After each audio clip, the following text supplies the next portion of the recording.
papadudot. Una sa lahat ay gusto ko po muna kayong batiin lahat ng maligayang bagong taon. Tawagin niyo na lamang po ako sa pangalang Wengay, 31 years old, na nakatira sa Pampanga. Sa lahat ng okasyon ay New Year ang isa sa mga okasyong pinaka-iiwasan ko noon. Ito ang araw na tinutulugan ko lang at hindi ko ipinagdiriwang. Maraming rason kung bakit hindi ko ito binibigyan ng importansya. Una ay dahil magastos ito. Pangalawa ay mag-isa na lamang naman ako sa buhay at wala akong kasamang i-celebrate ito. Pangatlo, maingay ang pagdiriwang ng bagong taon at ayoko sa maingay papadudot. Ang pinakahuli at ang pinakarason kung bakit ayoko sa bagong taon ay dahil sa malaki ang naging trauma ko sa okasyong ito. Mahirap lang ang pamilya namin noong bata ako. Taho-vendor ang tatay ko samantalang dating nagtatrabaho naman sa isang loto outlet ang nanay ko. 4 kaming magkakapatid pero dahil sa hirap ng buhay ay napilitang ipampo ng mga magulang ko ang 2 sa nakababata kong kapatid. Ako po ang panganay at ako na lamang ang natitirang anak matapos kumatay ang pangalawa kong kapatid nang dahil sa dengue noong bata pa lamang kami. Hindi na siya naipagamot ng mga magulang ko dahil na rin sa kawalan ng pera. Bata pa lamang ako ay mulat na ako. Sa katotohanan hindi maganda ang buhay namin. Mahirap lamang kami at palagi ko itong napapatunayan tuwing sumasapit ang bagong taon.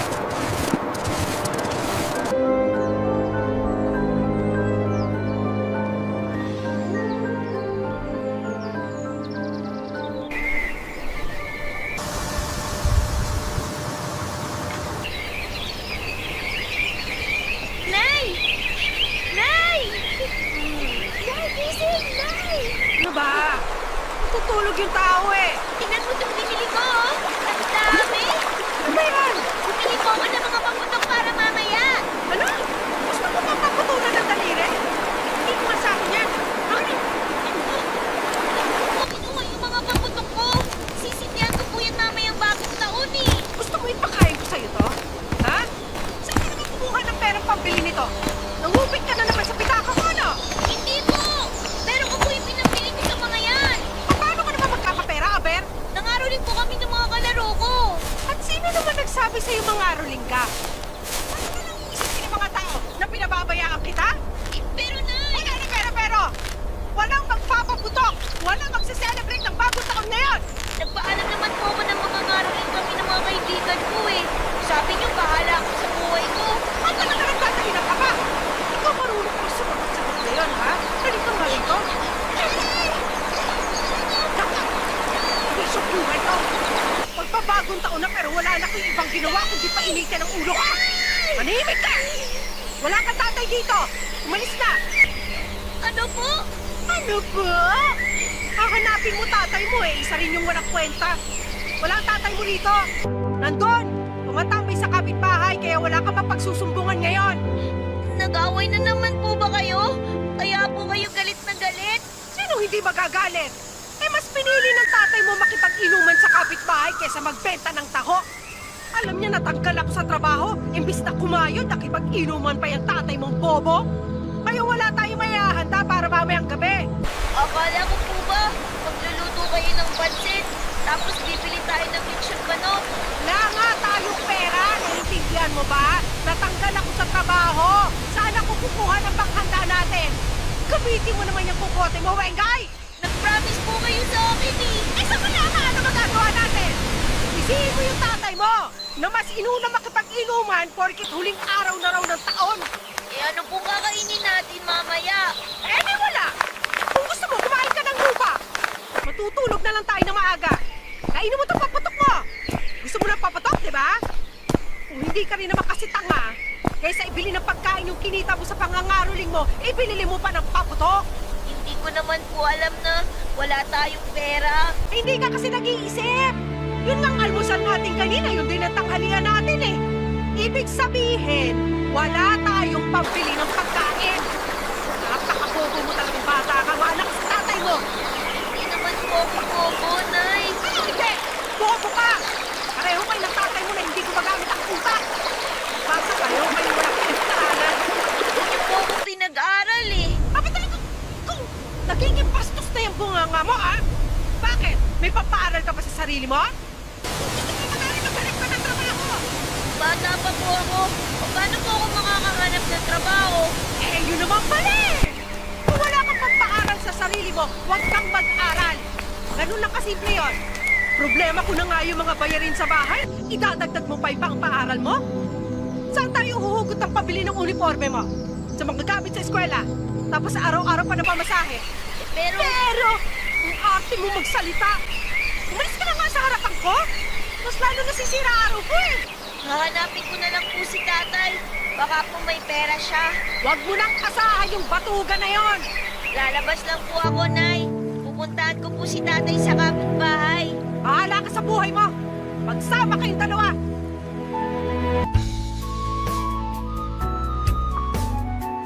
Isa yon sa pinakaunang memorya ko sa bagong taon na hindi ko pa rin makalimutan hanggang sa ngayon, Papa Dudut.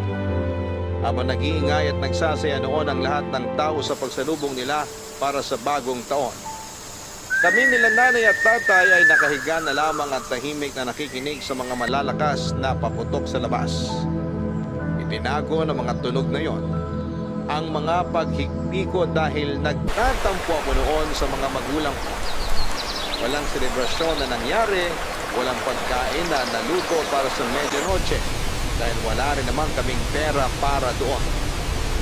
Bagong taon, bagong buhay, yan ang palaging inaasam ng bawat isa sa atin tuwing nagpapalit ng taon. Pero para sa akin ay ilang beses man nating salubungin ang bagong taon na may dalang pag-asa ay wala pa rin nagbago sa buhay namin sa mga sumunod pang taon. Sa halip na maghanap ng bagong trabaho, ay iniasa na lamang ni nanay kay tatay ang pagbubuhat ng mga problema katulad ng mga gastusin at mga pangangailangan namin. Bilang isang tahu-vendor na bitbit na nga ang mabigat niyang paninda, pasan pa nito ang buong pamilya namin. Dama ko ang paghihirap ng tatay ko lalo na noon na lagi pa siyang inaaway ni nanay kapag kakaunti lang ang kinikita nito sa paglalako ng taho. Kaya naman naintindihan ko si tatay kung bakit isang araw ay napagod na lang din siya. Walang paalam, walang pasabi ay bigla na lang niya kaming iniwan ni nanay at mas pinili niyang maghanap ng ibang pamilya na makakasama.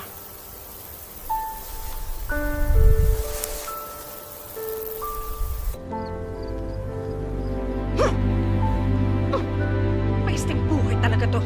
Puro problema na lang dumarating. Hoy! Doña Wengay! Baka naman gusto mo akong tulungan dito. Ano po yun, Nay? Pag-ayos ka ng plato. Kakain na tayo. Anong tingin mo sa akin? Katulong mo? Sige po, Nay. Ano po bang ulam natin?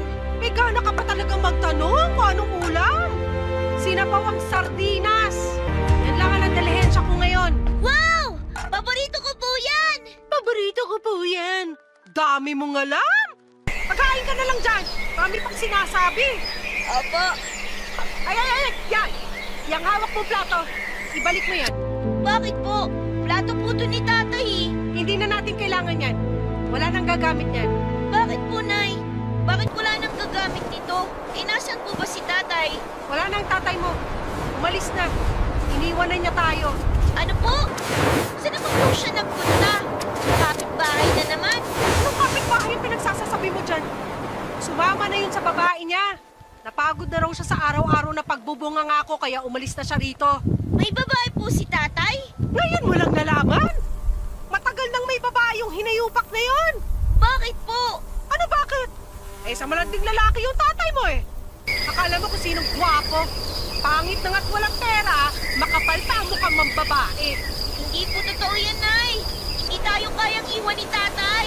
Anong hindi kaya, ginawa na nga niya. Eh, bakit po siya hindi nagpaalam sa akin?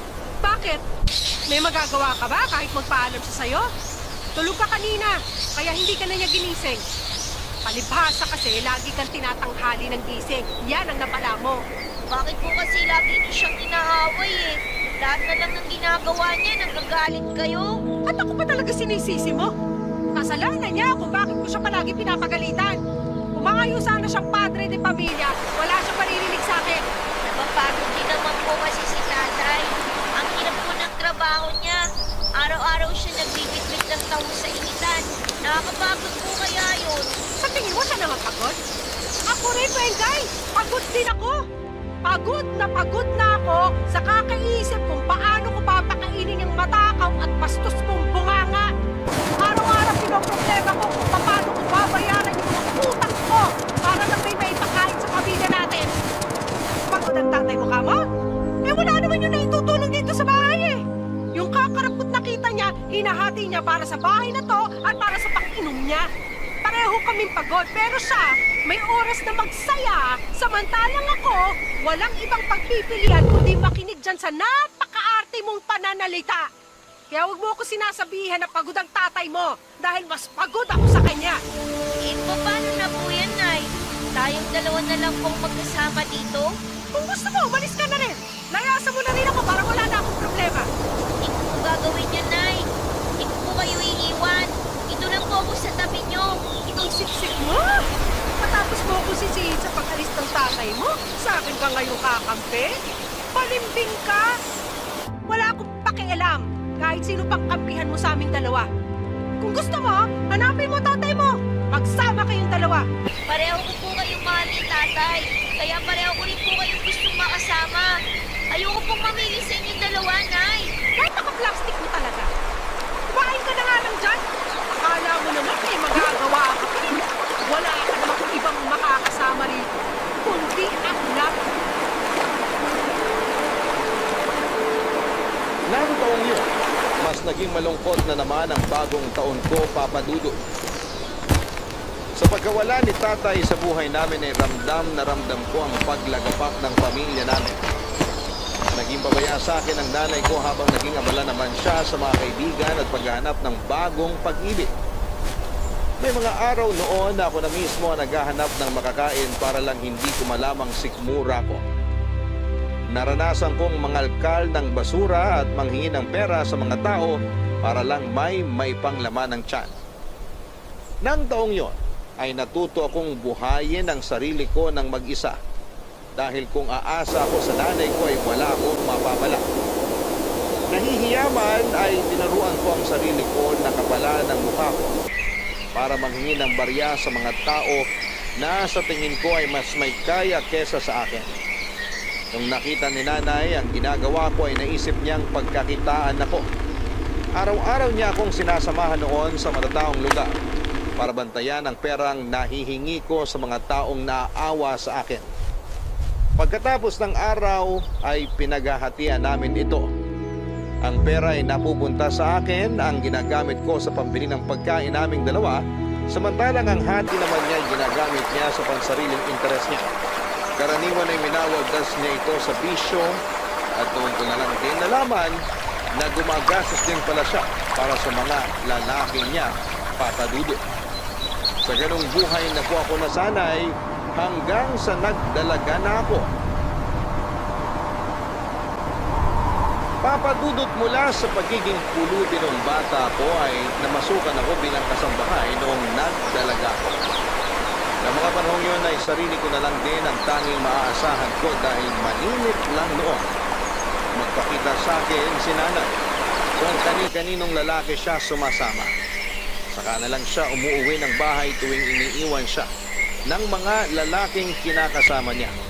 Katulad na lang noong bigla siyang umuwi sa bahay na puro pasa ang katawan. Tinapuhan daw niya ang abusado niyang boyfriend. Nagulat ako noon dahil ang laki ng ipinayat niya. Awa at galit ang nararamdaman ko sa kanya noong araw na yon.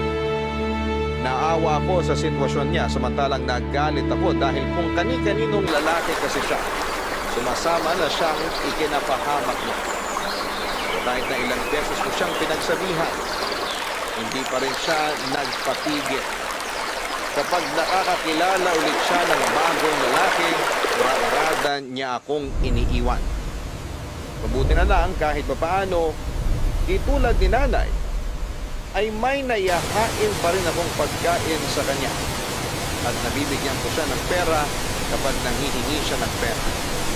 Maaga akong natutong maging independent. Minsan, kapag walang-wala ay natututunan ko na rin kumapit sa patalim para magkapera. Palagi ko noong pinapagalitan si nanay tuwing paiba-iba siya ng lalaki. Pero hindi ko inaasahan na maging ako ay ganun din ang gagawin ko. Lalaki ang naging takbuhan ko para magkapera. Kahit papaano, may itsura din naman ako, Papa Dudut. Kapag may nanliligaw sa akin, kahit na hindi ko mahalay, sinasagot ko sila. Malaki kasi ang natitipid ko kapag may boyfriend ako, lalo na kapag palagi nila akong binibigyan ng pagkain. Wala akong ibang choice dahil yun na ang pinakamadaling paraan para matulungan ko ang sarili ko. Ganon pa man ay hindi nagtatagal ang mga nakakarelasyon ko dahil matapos nila akong pagsawaan ay agad nila akong iniiwan. Hindi katulad ni nanay na nung nakabingwit ng isang lalaki ay bigla na lang niyang inuwi sa bahay at ipinakilala ito bilang bago ko raw na tatay.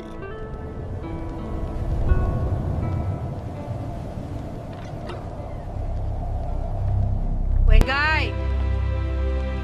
Wengay, nasaan ka? Nay? Nay, mabuti naman naisipan niyo nang umuwi. Halika rito. May papakilala ako sa'yo. Sino po? Teka, nasa na ba yun? Hoy! Esting! Halika! Pumasok ka rito! Anong ginagawa mo dyan sa labas? Ito na ba yung anak ko? Oo, siya nga. Ito si Wengay. Wengay, ito naman si Esting. Boyfriend ko siya. Boyfriend? Hello po. Maupo muna po kayo. Salamat. Ano makakain dyan? Maglabas ka nga ng merienda. Nakakahiya sa bisita. Sandali lang po, may soft drinks po sa ref. May iwan ko po muna kayo. Kukuha lang po ako ng makakain. Silang Rina. Talaga na pala yung anak mo. Sinasabi mo. Akala ko bata pa. Oo. Matanda na siya, kaya nga pwede ko na siyang iwan eh. Kaya naman niya sarili niya.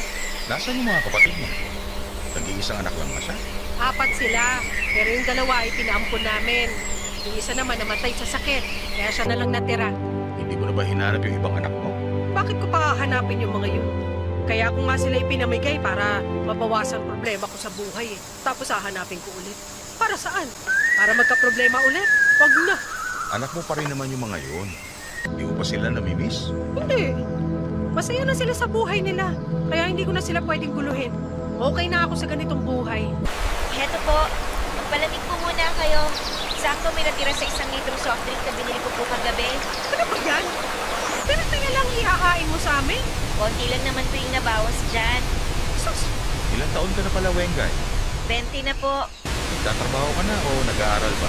Nagtatrabaho na po. Hindi ako nakapag-aral eh. wala akong perang pampaaral dyan. Saka sayang lang yung pera. Hindi naman yung matalino eh. Buksan mo nga yung electric fan ng init. Wala po tayong electric fan, Nay. Tagal nang sira. Ang buraot naman. Ba't di mo pinaayos? Naku, Wengay, kahit kailan talaga. Tumanda ka na't lahat, hindi ka pa rin nag-iisip ng maayos. Manang-mana ka sa tatay mong walang kwenta. Inuna ko po kasing bayaran yung mga kailangang bayaran. Tsaka mag-isa lang naman po ako rito kaya hindi ko na kailangan ng electric fan. May bintana naman eh, tsaka pamaypay. Palibasa, sarili mo lang iniisip mo. Di mo na naisip paano na lang kapag umuwi ako? Anong gagamitin namin ngayon? Teka, babalik na po kayo dito? Dito na po ulit kayo titira? Oo. Nagdesisyon kami ni Esting na dito na kami titira. Kaya maayos mo yung electric fan para may magamit kami. Nagpasabi po sana kayo para nalinisan ko yung isang kwarto. Ginawa ko na po kasing tambakan yun eh. Nung ka na lang magkwarto. Tapos yung gamit mo ngayon, yun na ipagamit mo sa amin. Okay po, sige po. Maglilinis na lang po ako mamaya pagkatapos ko sa trabaho. Ano bang trabaho mo? Katulong yan. Yun lang naman ang kayang trabaho niyan eh kasi wala namang pinag-aralan. Pero mabuti, may trabaho pa rin. Yung iba nga, tambay lang. Maiba po tayo.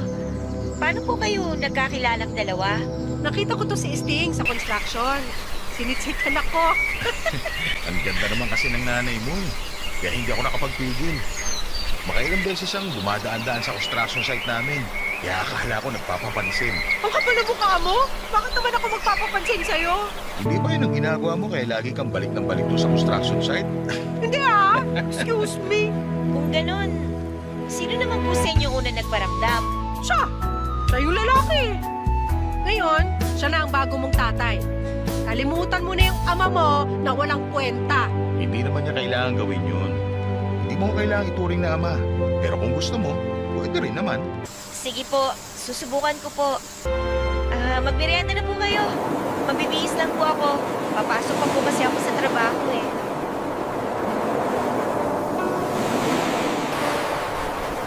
Nagtatrabaho sa construction si Sting bilang foreman. Hindi ko alam kung ano ang nakita ni nanay sa kanya. Dahil bukod sa paubos na ang buhok nito ay hindi rin gaanong maganda ang itsura niya. Hindi naman po sa pagiging judgmental pero mukhang hindi siya naliligo at parang wala siyang matinong ginagawa sa buhay. May pagkamahangin din si Sting at parang binata kung umasta. Pero kahit na ganoon ay hindi ko man siya gusto. Para kay nanay ay wala rin naman akong lugar para pakialaman ang buhay ng nanay ko. Tumira si Sting sa bahay at sa unang mga buwang pagsasama namin sa isang bubong ay sinubukan niyang magpakaama sa akin kahit na hindi naman ako naghahanap ng ama. Sa loob ng 4 na taon ay unti-unti ring lumabas ang totoong ugali nito. Nagpiling hari siya sa loob ng bahay namin na para bang siya ang bumubuhay sa amin. Kalit na ang totoo ay ni hindi man lang siya naglalabas ng pera para sa aming mag-ina. Naging panaminin lamang siya at sa halip na si nanay lang ang inaalagaan ko ng time na yun ay dumagdag pa siya. Katulad na lang noong first time niyang mag-celebrate ng bagong taon sa amin. Sa unang pagkakataon ay inakala ko magkakaroon ako ng maayos na handaan sa bahay. Dahil malaki-laki ang nakuha kong bonus mula sa mga amo ko. Ang mga pagkaing hiling ko lang noong bata pa lamang ako ay inihanda ko para sa New Year. Pero ang inaasahan kong magandang selebrasyon ay nauwi sa gulo, papadudot dahil kay Esting.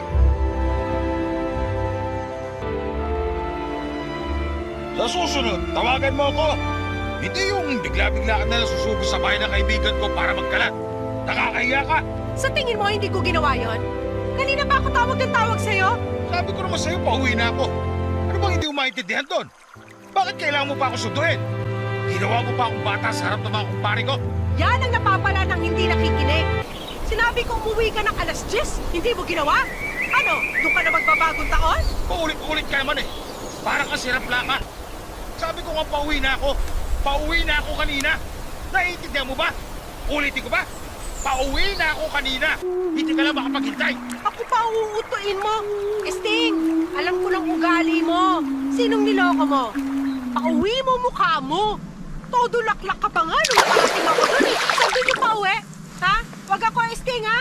Nay! Siyang Sting! Ba't na naman ba kayo nag-aaway?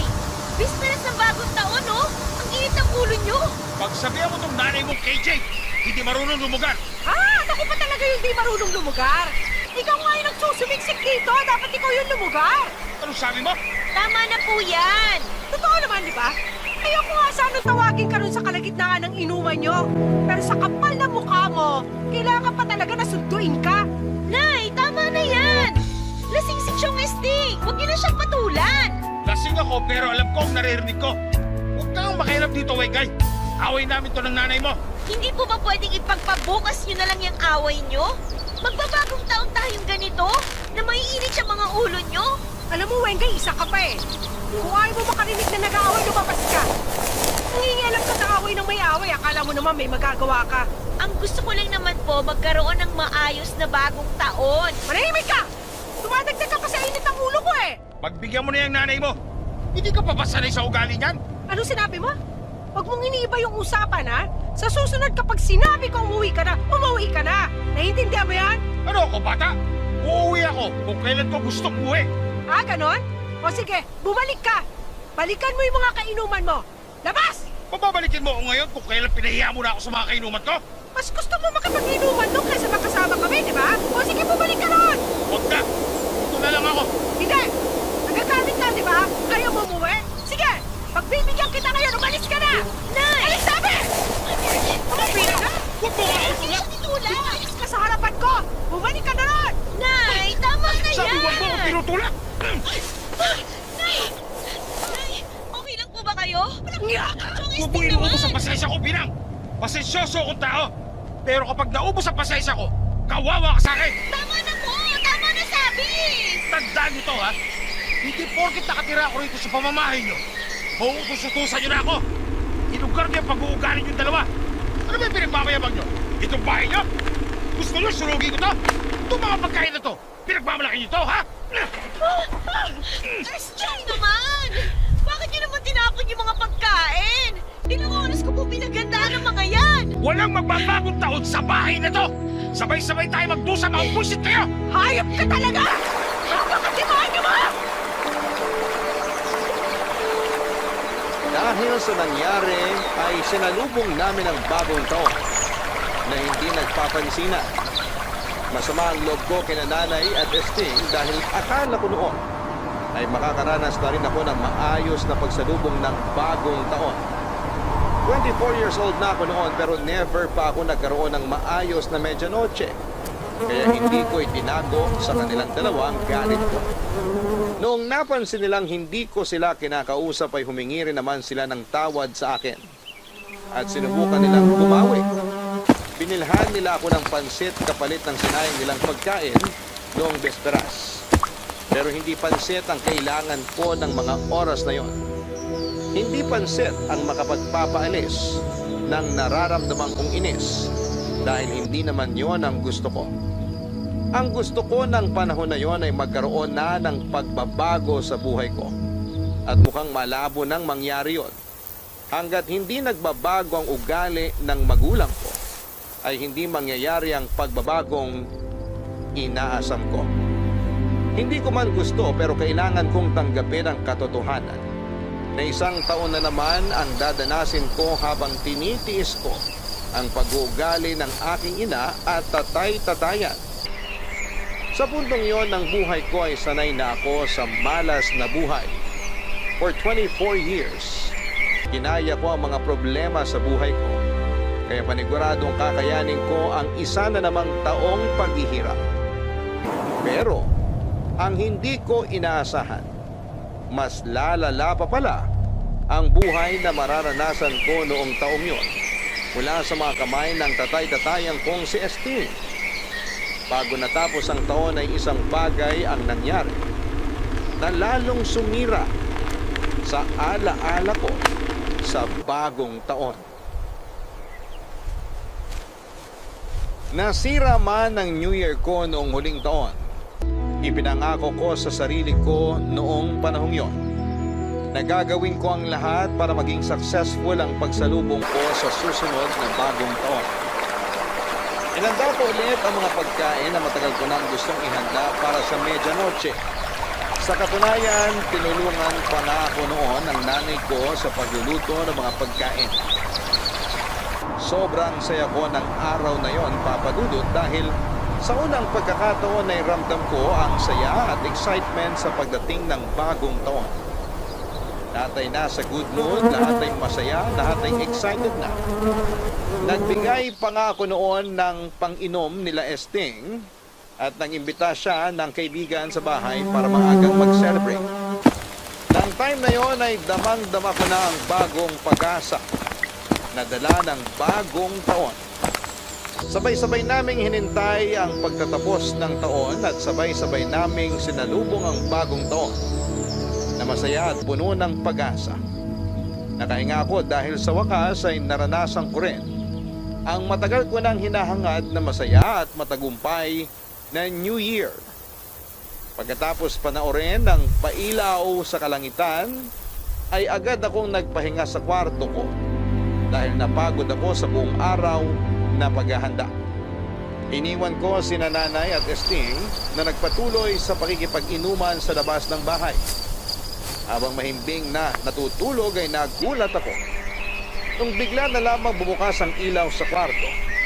Nalimpungatan ako sa pagkakatulog at ang unang nakita ng mga mata ko ay si Esting na nakatayo sa may pinto. Bago ko pa man matanong kung anong ginagawa niya sa kwarto ko ay agad siyang tumagaan sa akin. Sa kanya ako sinimulang pagsamantalahan. Amoy na amoy ko ang alak sa kanyang sistema. Kahit na nung pagkumiglas ko, ay hindi ko siya nalabanan. Ang mga sigaw ko ng oras na yon ay natabunan ng malakas na musika ng kapitbahay at mga paputok sa labas. Hindi na ako nakatulog matapos sa mga nangyari. Papadudot tulala na lamang ako noon habang pinagmamasdan ko ang pagliwanag ng paligid ko.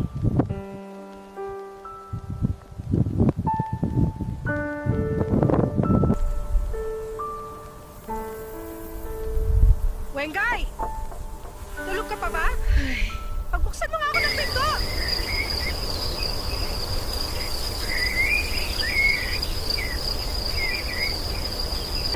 Bakit po, Nay? Bakit tunay? Anong oras na wala kang planong lumabas dyan sa lungga mo? Sinong inaasahan mo magluto ako? Gusto ko lang po sana munang pag-isa. Mapag-isa? Ano ka, Donya? Lumabas ka rito! Magluto ka ng panangalian! Wala na nga agahan eh. Gutom na mamaya si Esting. Kapag dumating yun at wala pang pagkain, malilintikan ka sa kanya. Nay, pwede po bang paalisin niyo na si Chong Esting dito sa bahay? Ha? Ano pinagsasasabi mo dyan? Bakit di naman siya paalisin? Nay, sige na po. Anong nakain mo? Adik ka ba? Tsaka bakit namumula yung mga mata mo? Nay. Nay, pinagsamantalahan po ako ni Chong Esting kagabi. Samantalahan, hindi ka makagandahan. Totoo po yung sinasabi ko. Nung natulog na kayo, pumasok siya dito sa kwarto ko. Paano naman siya makakapasok sa kwarto may palagi ka nga naglalak ng pinto? Gumagawa ka ng kwento eh! Hindi po ako naglock ng pinto ng kwarto kagabi. Nakalimutan ko po sa sobrang pagod. O tapos, bakit naman ginusto mo yun nangyari?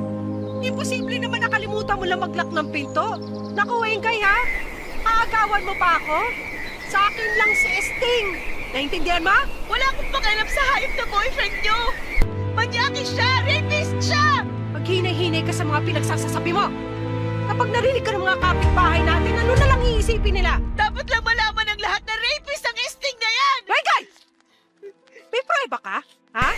Paano mo mapapatunayan na ginalaw ka nga ni Esting? Nay, mas kakampihan niyo po yung hayop na lalaking yun kesa sa akin! Anak niyo ko! Tatay mo siya! Hindi ko siya tatay! Kahit kailan hindi ko siya tinuring na tatay! Ay, di ba? Pero kung ayaw mo sa kanya, huwag kang gagawa ng kwento. Para lang sirain kaming dalawa.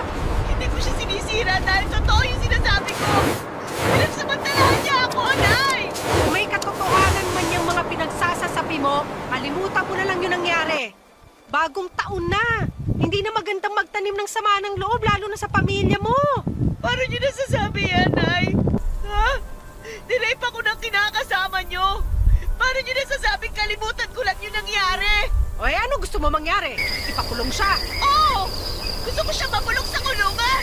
Sisirain mong pamilya natin? Para lang dyan? Hindi ko siya pamilya at huwag niyong nilalang yung nangyari! Nay! Anak niyo ko! Bakit hindi ako ang kampihan niyo? Matagal ako naghanap ng isang lalaking tatayo bilang ama mo. Matapos kang iwan ng sarili mong tatay, ngayong may kinikilala ka ng ama, ganito ang gagawin mo? Hindi ko kailangan ng ama! Nanay ang kailangan ko! Gusto ko nang kakampi! Yun daw babalik sa akin kapag inagrabyado ako! Nakakalungkot lang isipin na nawala na nga ako ng tunay na ama! Hindi ba ako magawang ipaglaban ng sarili kong ina? Huwag mo ko inaakihan dyan, Wengay, ha? Sige, magsubok ka sa polis! Hindi lang ama ang mawawala sa'yo. Kung sa bagay, matagal na rin naman ako nawalan ng magulang. Kung tutuusin, sanay na ako mag-isa eh. Ano ba nga mga asahan ko sa inyo? Simula pa man noon, pinabayaan niyo na ako.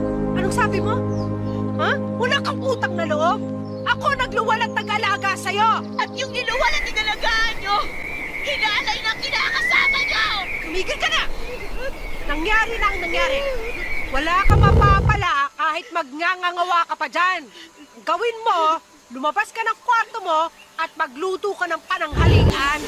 Ako na nga naman eh, kaya ako maaasahan mo magluluto. Tigilan mo na yung pag-iinakti mo dyan. At wala akong panahon para sa mga katrabahan mo sa buhay. Papadudot lumubog ang puso ko noong sa halip na kampihan ako ng sarili kong ina ay siya pa mismo ang nagpaliwanag sa ginawa sa akin ni Esting. Hindi niya kinausap si Esting tungkol sa nangyari at hindi na rin naungkat pang muli ang kapabuyang ginawa sa akin ni Esting. Punong-puno ng pagkasuklam ang puso ko noon dahil pakiramdam ko'y wala akong kakampi. Mag-isa kong dinanas ang pagkamuhi at pandidiri sa ginawa nila sa akin. Ginawa ko ang lahat para iwasan si Esting sa bahay. Bumabaliktad ang sikmura ko tuwing kinakausap niya ako na parabang wala siyang ginawang masama sa akin. Nagsimula akong maramdaman ang takot sa kanya. At ang mas malala pa, ay wala man lang ginagawa ang nanay ko tungkol dito. Hayaan lang niya kaming magkasama ni Esting sa bahay. Dahil sa nangyari, tuwing nilalapitan niya ako ay agad na bumibilis ang tibok ng puso ko. Dahil sa nangyari ay natuto akong mag-lock ng pinto ng kwarto, pati na rin kapag gumagamit ako ng banyo. Pero kahit anong pag-iingat ko, ang nangyari sa akin ng bagong taon ay nangyari ulit, Papa Dudo. Hindi lang isang beses kundi makailang ulit niya akong pinagsamantalahan. Hindi ko na noon nakayanan pa ang ginagawa nila sa akin kaya ako na mismo ang umalis. Nag-request ako sa amo ko kung pwede bang mag-stay in na lamang ako sa kanila. At nung nalaman nila kung ano ang dahilan ko ay agad naman silang pumayag. Sa katunayan ay nagsuggest pa silang isumbong ko sa pulis ang nangyari sa akin pero dahil sa ayoko na ulit silang makita ay pilit ko na lamang kinalimutan ang mga nangyari. Ganun pa man. Kahit nagpakalayo-layo na ako, ay hindi pa rin ako tinantanan ni Esting, Papa Dudo.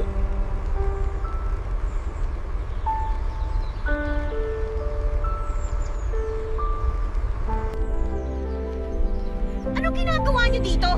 Ang kapal naman ang mukha niyo magpakita pa sa akin. Sinabihan ko na kayo na kapag lumapit pa kayo sa akin, ipapapulis ko na kayo, di ba? Sandali, nagpunta ako rito para makausap ka. May kailangan ka malaman. Wala na akong pakialam sa inyo.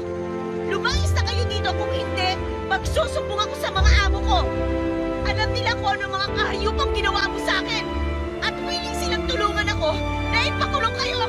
Wengay, makinig ka muna. Tungkol ito sa nanay mo. Wala na akong nanay. Mas pinili ka niya kaysa sa sarili niyang anak. Kaya wala na kayong aasahan pa sa akin. May sakit ang nanay mo. Kailangan ka niya ngayon. Ha? Ano nangyari sa kanya? Na-stroke si Pinang. Ano? Nasaan siya ngayon? Nasa bahay na siya. Nagpapagaling. Eh bakit hindi niyo po siya dinala sa ospital? Manggaling na kami doon. Kakauwi lang namin kahapon. Ang totoo niyan, ayaw niya sana ipalam sa iyo kung ano yung nangyari. Hindi niya alam na nandito ako ngayon. Kumusta na ang lagay niya? Baldado na si Pinang. Hindi na siya makalakad ng maayos. Hindi na siya makagalaw ng maayos. Paano ko malalaman kung totoo yung mga sinasabi mo? Wala na akong tiwala sa'yo! Baka pala ako sa pagsisinungaling. Alam kong marami kami nagawang kasalanan sa iyo ni Pina. Pero maniwala ka ba sa hindi? Nagpapakabuti na kami ngayon simula nung iniwan mo kami. Nagbago na kami, Wengay. Hindi nga dapat ako hihingi ng tulong sa iyo. Pero wala na talaga ako ibang malapitan. Ano ang kailangan mo? Wala akong pera. Wala pa akong ipon ngayon. Hindi pera ang kailangan namin, kundi suporta mula sa iyo. Naghahanap na ako ng trabaho ngayon. Kailangan ng nanay mo ng matinding gamutan para makarecover siya. Pero hindi ko siya pwedeng iwan. Gawa nga nang hindi niya na kaya igalaw pa yung kalahating parte ng katawan niya. Ang gusto ko lang naman mangyari bantayan mo siya habang wala ako sa bahay. O paano itong trabaho ko? Mababait naman ang mga amo mo eh. Siguro naman, maiintindihan nila yung sitwasyon mo ngayon. Papayagan ka naman siguro nila kapag nagpaalam ka na maayos sa kanila. Susubukan ko muna silang kausapin. Maraming salamat. Pinapalan ko talaga ang pagmumukha ko para... Hindi mo ako kailangan ko sa labatan. Babalik lang ako sa bahay para kay nanay, hindi para sa'yo. Pero may kondisyon ako. Ano yun? Gagawin ko lahat para lang matulungan mo ang nanay mo.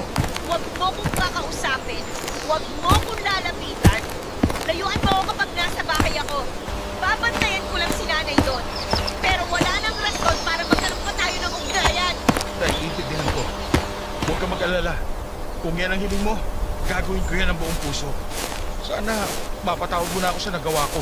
Hindi na kita mapapataon sa ginawa mo sa akin. Sinira mo yung buhay ko. Hindi ko bibigay sa iyo yung kapatawaran na hinihingi mo hanggat nabubuhay pa ako. Dahil walang kapatawaran ang ginawa mo sa akin. Alam kong mahirap ang patawad. Pero tao lang naman tayo. Ang Diyos na nagpapatawad. Huwag mo ko itulad sa Diyos. Hindi ako santo. At kahit anong pang gawin mo, hindi na mawawala sa isipan ko yung kahalayang ginawa mo sa akin. Araw-araw kitang isusumpa hanggang sa dumating sa'yo yung karma na nararapat lang para sa'yo. Ito lang yung karma ko. Pinagdadaanan ko na ngayon ang karmang sinasabi mo. Hindi mo ito pwedeng ituring na karma kung sinari naman ang naghihirap para sa mga kasalanan ginawa mo. Alam ko may mas mabigat pang darating para sa'yo. Yun ang hintayin mo. Hindi natutulog ang Diyos. At alam ko may nakahanda na siyang parusa para sa'yo. Sana balang araw... Huwag ka nang umasa. Makakaalis ka na. Kung wala ka nang ibang sasabihin pa. Wala na. Aantayin na lang namin yung pinang pagbabalik mo. Kailangan ka ng nanay mo kaya sana makauwi ka na sa lalong madaling panahon. Uuwi ako para sa kanya, para sa nanay ko. Sabihin mo sa kanya na hintayin niya ako. Sige, mauna na ako. Alam kong walang kwenta ang nanay ko at tanging kapakanan lamang niya ang iniisip niya, pero kahit na ganun yon, Papa Dudut, ay mahal ko pa rin siya. Kahit na hindi niya ako kayang alagaan at gaano man kabigat ang galit ko, ay malambot pa rin ang puso ko para sa kanya. Kaya noong nalaman kong na-stroke siya ay hindi ako nagdalawang isip na umuwi sa bahay. Nagpaalam ako sa mga amo ko at binigyan nila ako ng isang linggong day off para mabantayan ko ang nanay ko. Nagbigay din sila ng pera bilang tulong daw sa gastusin sa pagpapagamot. Dali-dali kong kinuha ang mga gamit ko at umuwi sa bahay. Pagkarating ko doon ay nagulat ako sa nadatnang ko. Napakakalat ng bahay na daig pa ang dinaanan ng ipo-ipo. Agad kong hinanap si nanay at nadatnang ko siya sa kwarto. Pero sa halip na nakahiga sa kama, ay nakita ko siyang nakadapa sa sahig. Akala ko nga noon ay patay na siya, Papa Dudut, dahil wala siyang malay at puro pasa ang katawan nito. Agad ko siyang ginising at tinanong kung anong nangyari.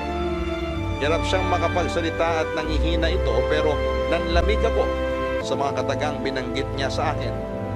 Dapat daw ay hindi na ako bumalik pa sa bahay. Doon ko lang na-realize na pinapunta ako ni Esting doon hindi dahil may sakit si nanay, kundi dahil may iba pa siyang pinaplano para sa akin. Nagmadali ako lumabas para sana humingi ng tulong, pero bago pa man ako makalabas ng kwarto, ay sinalubong ako ni Esting, Papa Dudut. Tinalo ko pa ang nakakita ng multo ng oras na yon habang pinagmamasdan kong nakatayo si Esting sa pintuan ng kanilang kwarto. Ang kabog sa dibdib ko ay katulad ng kabog ng fireworks sa kalangitan tuwing bagong taon na sunod-sunod na pumuputok. Ganun pa man ay tinapangan ko ang sarili ko, Papa Dudut. Hindi ko pinakita kay Esting ang pangihina ng mga tuhod ko. Pero ang tapang na yun ay agad din nawala nung ipinakita na nito ang hawak niyang patalim. Nagsimulang manginig ang kalamnan ko. Mula sa mga kilos nito, nalulung siya sa ipinagbabawal na gamot. Namumula ang mga mata niya at ang ngiti sa mga labi nito ay daigpang sa demonyo. Hindi na siya nagsayang pa ng oras. Inutusan niya akong hubarin ang suot kong damit, Papa Dudut, habang nangingilabot ang buo kong katawan. Ay sinunod ko ang gustong mangyari ni Esting. Para sa nasong ulo na naglalaway habang papalapit siya sa akin. Dinig ko naman ang daing ni nanay na nung oras na yun ay nasa lapag pa rin. Sinimulan niya akong hawakan sa katawan. Habang ang buong atensyon nito ay nasa katawan ko, ay tinadyakan ko siya sa pribadong parte ng katawan niya. Nabitawan niya ang hawak niyang patalim at napahiga habang namimilipit sa sakit. Kahit walang saplot ay nagmadali akong lumabas ng bahay at nagpatulong sa mga taong nasa labas. Mabilis naman silang rumisponde at pinagtulungan nila si Sting habang inaantay ang barangay na siyang dumampot sa kanya, Papa Dudut. Wengay, parang awa mo na. Patawarin mo na ako. Kahit ilang kapatawaran pa ang hilingin mo sa akin, hindi kita mapapatawad. Bigyan mo pa ako ng isa pang pagkakataon. Magbabago na ako. Gagawin ko lahat ng gusto mo. Huwag mo lang ako ipakulong. Magdusa ka ngayon! Wengay naman, tatay mo ko. Hindi kita tatay! Wala akong tatay na katulad mo! Kaawaan mo naman ako. Hindi dapat kinakaawaan ng isang tulad mo. Ito na yung karma mo, Chong Esting. Magbulok ka na sa kulungan. Sana pagdusahan mo rin ang pinagdaanan ko sa mga kamay mo. Sana maranasan mo rin ang doble pa mo ang ginawa mo sa akin. Pakiusap naman. Patawad. Patawarin mo na ako. Magbabago na ako, pangako. Wala akong pakialam kahit magbago ka pa. Matagal ko hinintay ang araw na to. Araw-araw kong pinapanalangin ang hustisyang matagal mo nang sinisigaw. At ngayon yung araw na yon. Nakamit ko na yun ngayon. Paano na si Pinang? Kailangan ako ni Pinang. Kailangan ako ng nanay mo. Hindi niya kaya na wala ako sa tabi niya. Hindi ka kailangan ng nanay ko. Ulat na siya sa kademonyohan mo. Kitang-kita na niya mga sungay mo, kaya wala ka nang aasahan sa kanya. Mahal namin ang isa't isa. Hindi mo kami masisira. Mahal ka niya pero kailanman hindi mo siya minahal. Ginamit ko lang yung nanay ko para may matirahan ka. Kung naloko mo nanay ko ako, hindi mo ako manaloko. Wala kang utang na loob. Ako tumayo bilang ama mo nung iniwan ka na sarili mong tatay. Ako pumalit sa trabaho niya bilang tatay mo. Hindi kita hiniling para maging tatay. Kaya ko mabuhay ng walang tatay. Kaya ko managaan ang sarili ko, kaya huwag mo palabasin na may ambag ka sa buhay ko. Dahil ang tanging ginawa mo lang sa akin, alam mo kung ano? Yung sirain ako.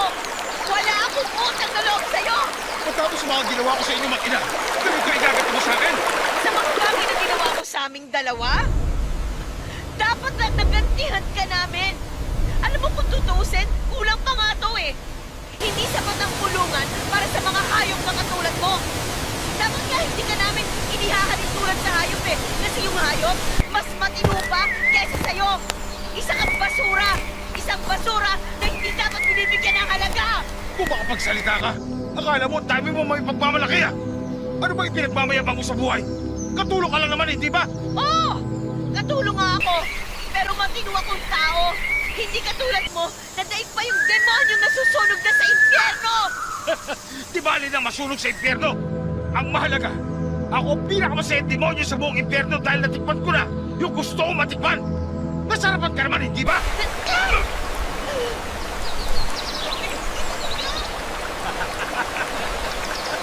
Makulong man ako. Alam kong hindi mo na ako makakalimutan. Habang buhay na akong nakatatak sa isipan mo. Sa ating dalawa, sino ang totoong panalo? Sabihin mo na ang lahat ng gusto mong sabihin. Ibibigay ko na sa'yo yan dahil bilang na ang araw mo.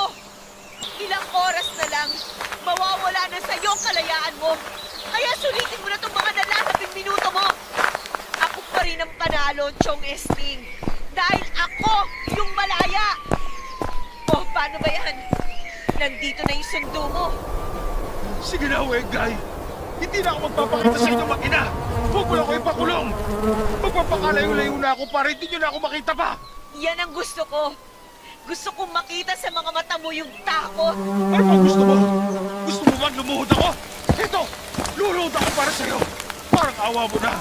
Kawa mo naman ako. Pinahal ko din naman ang nanay mo eh. Talaga ba? Tinatanong mo kung ano pa ang gusto ko? Ang gusto ko at matagal ko nang hinihiling. Makita na nilalagda ka ng mga uod yung nabubulok mong katawan sa bilangguan! Nakulong si Sting sa patong-patong na kaso. Samantalang tinulungan naman ako ng mga amo ko para maipagamot si nanay sa ospital. Nagtamo ito ng ilang bali sa buto at maraming pasa sa iba't ibang parte ng kanyang katawan. Napagalamang kong araw-araw pala siyang binubugbog ni Sting at katulad ko ay palagi rin daw siya nitong pinagsasamantalahan. Lalo na kapag high ito sa ipinagbabawal na gamot. Naawa man ako sa pinagdaanan niya pero hinayaan niya kasing maging ganon si Sting, Papa Dudut. Ayoko mang manisi, alam naming may kasalanan din siya sa mga nangyari. Siya ang nagdala ng sigalot sa pamilya namin at pareho namin yung pinag-usapan. Ganun man ang nangyari ay nakahinga kami ng nanay ko dahil sa wakas ay wala na sa buhay namin si Sting. Hindi na namin mararanasan ulit ang kababuyang ginawa niya sa akin. Matapos magpagaling ay humingi ng tawad sa akin si nanay at nangako siyang babawi siya sa akin. Ilang beses ko nang narinig ang mga salitang yon at ilang beses na rin itong napako. Kaya hindi na ako umasa pa na magbabago si nanay. Pero pinatunayan niya sa akin na tunay nga siyang nagsisisi sa mga nangyari. Sa mga sumunod na buwan ay naghanap siya ng trabaho at tumigil na rin sa pakikipagkilala sa iba't ibang lalaki. Sa unang pagkakataon, kumawi nga siya sa akin. Sa unang pagkakataon ay naramdaman ko ang kalinga ng isang magulang. Sa unang pagkakataon ay nagkaroon ako ng isang ina na matagal ko nang gustong maranasan, Papa Dudut. Sabay kaming bumangon ni Nanay Binang at sa mga sumunod na pagtatapos ng taon ay nagkaroon kami ng masagana at tahimik na selebrasyon. 4, 3, 2, 1! Happy New Year! Happy New Year, anak! Happy New Year, Nenay! Oh, ano po yung ginagawa niyo? Nag-aalok ng kanya! Ang paswerte to, baka sakaling swertehin tayo pagdating sa pera ngayong bagong taon. Ay, nako, Nay. Sana nga po. Halika na, pumasok na tayo para makakain na tayo. Sige po. Pasensya ka na, Nay, ha? Hindi ako nakatulong sa pagluluto. Nagkaroon kasi ng party sa bahay ng mga amo ko eh. Nag-request sila na mag-overtime ako. Hindi ko naman sila mahindihan kasi ang bait-bait nila sa akin. Okay lang yun, nak. Ako na yung nagluto para sa ating dalawa. Ayan oh, nakahanda na nga lahat eh. Wala ka nang gagawin. Wow! Kayo talaga nagluto ng lahat ng to, Nay? Oo, ako lahat yan. Sige na, umupo ka na. Alam niyo po, first time ko lang makakatikim ng luto niyo para sa medianoche. Ngayon lang kasi tayo nagkaroon ng maayos na selebrasyon ng bagong taon eh. Pasensya ka na, Wengay. Kung nitong nagdaang taon, napabayaan kita. Masyado ako naging makasarili sa puntong hindi na kita naalagaan bilang anak. Aminin ko, medyo may tampo ko sa inyo noon, Nay. Nakakainis kasi yung mga decision niyo eh. Pero narealize ko rin naman na yung buhay niyo ngayon eh, first time niyo lang din na danasin. Kaya sinubukan ko po kayong intindihan sa abot na makakaya ko. Alam kong marami akong kasalanang nagawa sa'yo. Isa sa pinagsisisihan ko ngayon nung dinala ko rito si Esting. Masyado ako nabulag sa pagmamahal ko sa kanya sa puntong hindi ko na nakita yung mga maling ginagawa niya. Sorry talaga kung wala ko nung nangangailangan ka ng kakampi. Sorry kung sa halip na ikaw ang kampihan ko, kay Esting pa ako pumanig. Yung nangyari sa akin, habang buhay na laban din na dadalhin ko sa ganda. Pero wala kayong kasalanan doon, Nay. Si Sting ang may kasalanan sa akin. Kung may mali man kayo, yun yung hindi niyo ako pinaniwalaan. Masama akong ina, alam ko yon. Hindi ako naging mabuting ehemplo sa'yo. Sarili mong ina yung nagpahamak sa buhay mo. Lahat ng yun dahil lang sa kagagahan ko. Pero pangako ko sa'yo, babawi ako. Pupunan ko lahat ng pagkukulang ko sa'yo simula nung bata ka pa. Salamat, Nay. Mabuti naman po't natauhan na kayo. Sana nga magbago na kayo. Kahit huwag na kayong bumawi sa akin. Kahit para sa sarili niyo na lang po. Mas mapapanatag pa yung loob ko kapag nakita ko kayong naalagaan niyo yung sarili niyo. Hindi yung katulad ng dati na mali-mali yung mga pinipili niyong desisyon. Nagawa ko lang naman yon dahil pangarap ko rin magkaroon ng maayos na buhay, ng masayang pamilya. Hindi yun naibigay ng tatay mo, kaya naghanap ako ng pupuno sa puwang na yon. Umasa ako noon na si Sting na makakagawa nun, pero sa halip na kaginhawaan ang ibigay niya, mas lalo pa tayong nalugmok. Hayaan niyo na po yung nangyari, Nay. Matuto na lang po tayo sa mga pagkakamali natin. Yun ang maganda sa bagong taon eh. May kakayahan tayong magsimula ulit. Tsaka kalimutan yung mga masasamang nangyari sa nakaraan. Ngayong bagong taon ay magsimula ulit tayo. Sige, gawin natin yan. Kahit hindi na tayo buo, kahit dadalawa na lang tayo, subukan nating ayusin ang buhay natin. Magtulungan po tayo, Nay, ha? Makakaasa ka. Nangangako ko sa'yo na hindi na kita iiwan. Alam niyo, Nay, sobrang saya ko ngayon. Matagal ko pong hiniling na mangyari tong araw na to. Hindi niyo alam kung gaano kasaya yung puso ko ngayon. Ako din. Masaya ako. Sobra. Ano, Nay? Kaya na tayo? O sige, etong plato. Salamat po. Ano po itong dilaw na kakanin? Aros Valenciana yan. Parang paella pero Pinoy version. Namana ko yan sa lola mo. Ganyan ang lagi niluluto niya para sa amin nung bata pa lang kami. Ah, mukhang masarap po yan ah. Amin na yung plato mo. Lalagyan ko.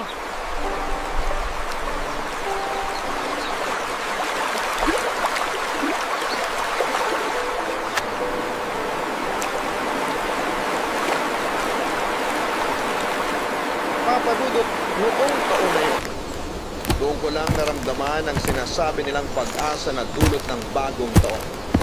Doon lang ako nagkaroon ng excitement na harapin ang bagong buhay na dala ng pagpapalit ng taon.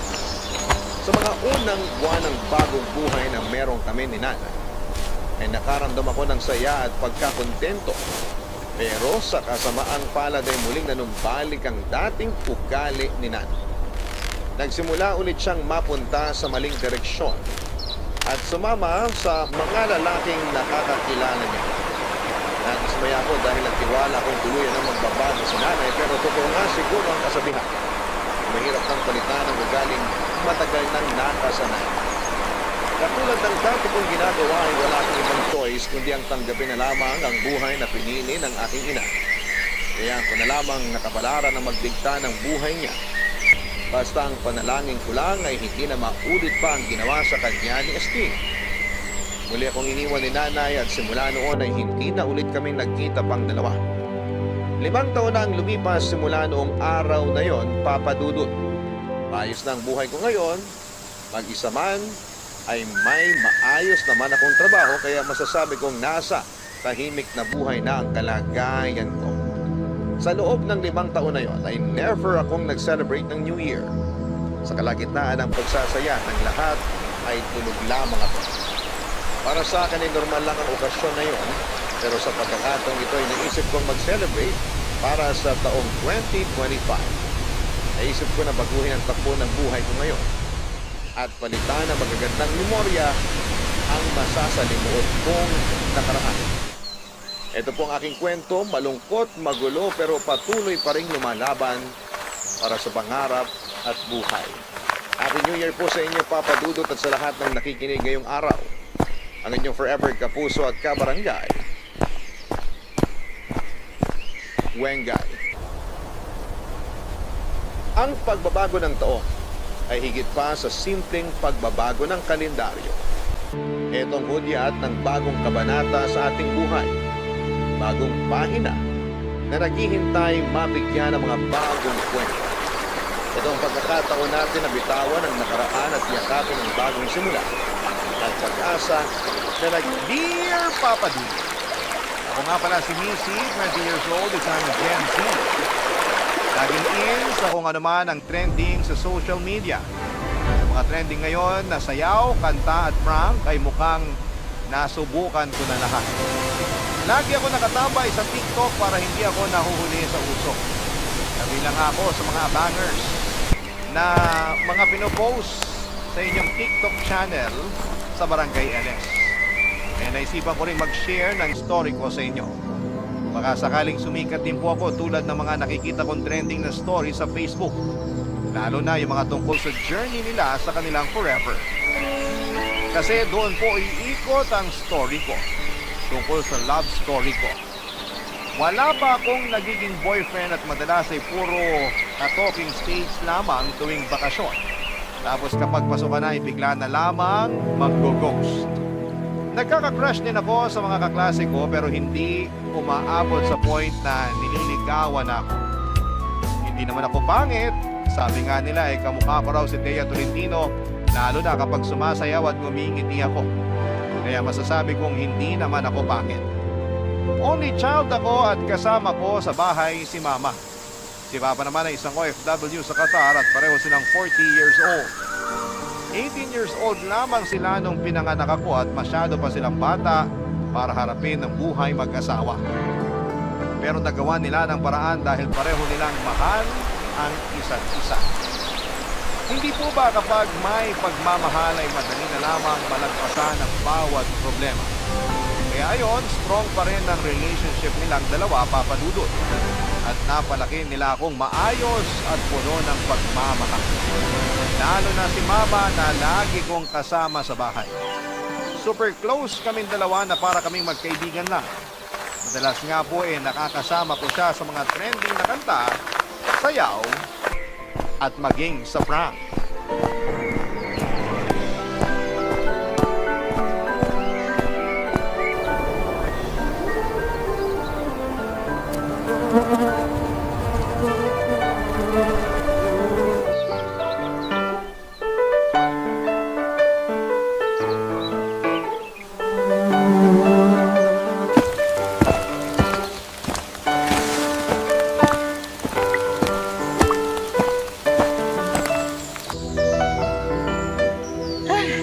Tigil na muna tayo sa kakasayaw.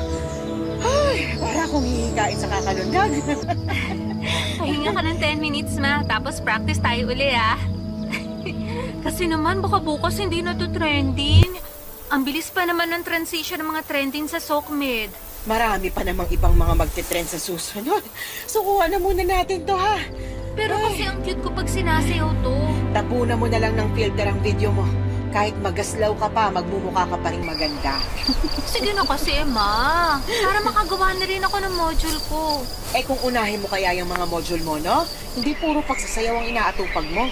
Wow! Biglang beast mode. Mama, bakit ah? Eh, tigilan mo na ako. Ayoko na lumundag. Maghanap ka na lang ng ibang sasayawin natin. Hindi ko talaga kaya yan. Para ako nagsusumba ng 10 oras kahingal. Ay, Sige na nga. magsasaing lang ako. Tawagin mo ko kaagad kapag may nag-doorbell, ha?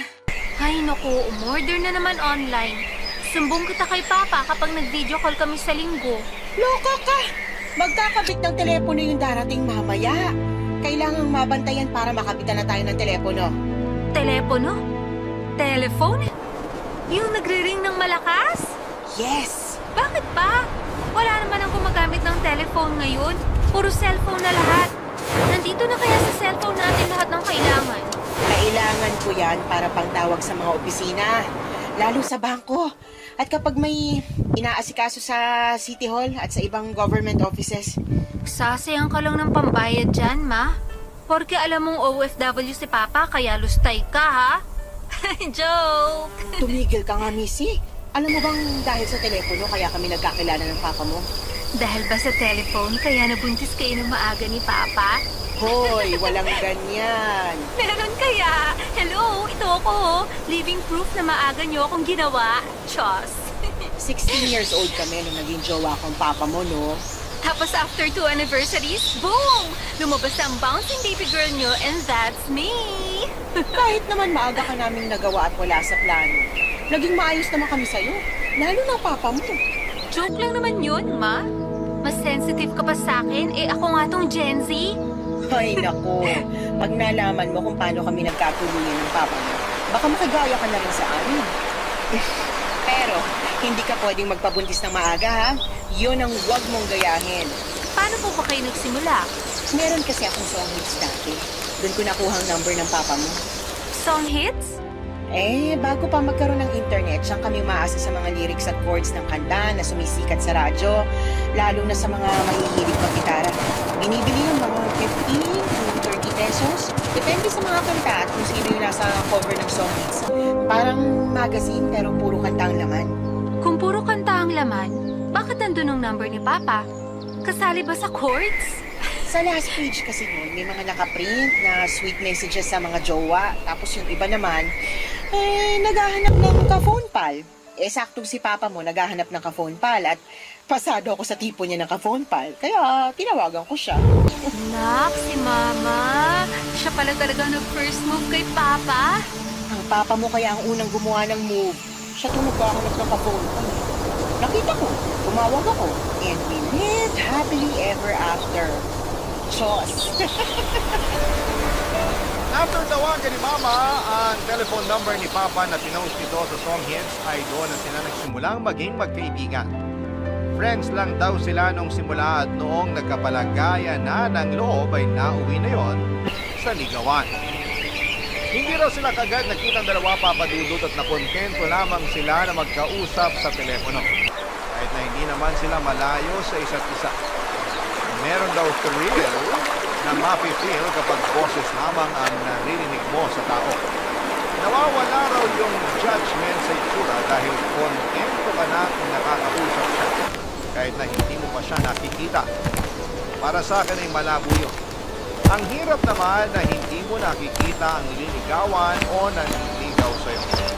Hindi naman po sa pagiging mapanghusga at mapili sa itsura, pero iba pa rin kasi yung nakikita mo yung mukha niya, hindi ba? Yung nakakaharap mo mismo at hindi lang bumabase sa boses kung jojowain o totropahin mo siya. Mabuti na lamang at napunta ako sa bagong generation. Hindi ko napagdaanan ng mag-overthink kung ano ang itsura ng nakakausap ko sa telepono.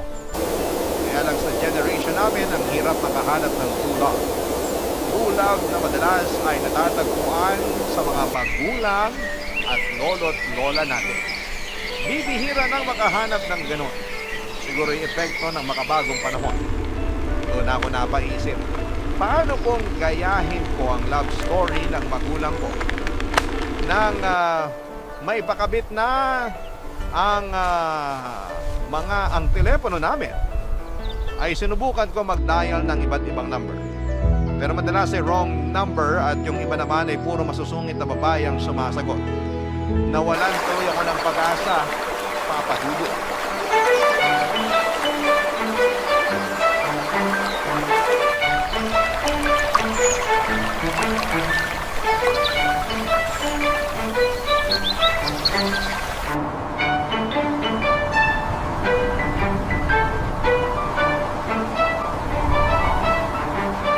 Subukan nga tong telephone.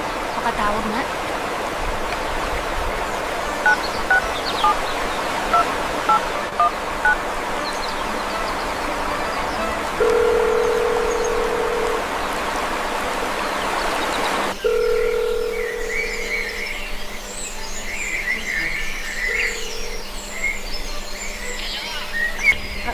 Hello po.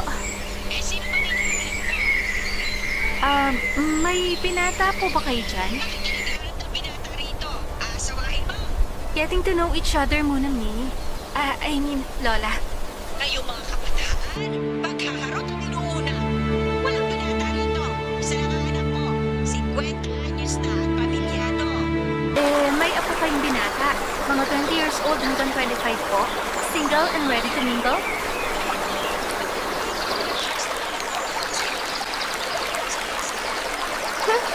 Ito ko.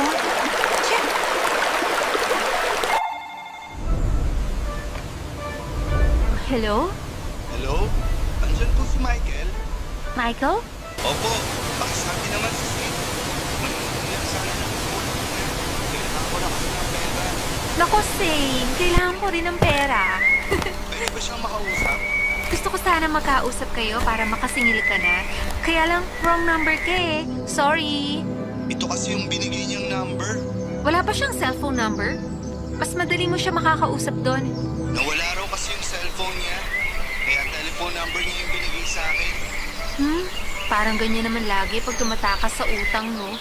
Ililigo ka palalo, wag lang mapush magbayad. Tama ka eh. Ano ulit pangalan mo? Missy ang pangalan ko. 22 years old, single. Ako naman si Sid. Ilang taong ka na? Single, married, it's complicated, may ka-talking stage. Ilan na ang nag-host? Single at hindi komplikado.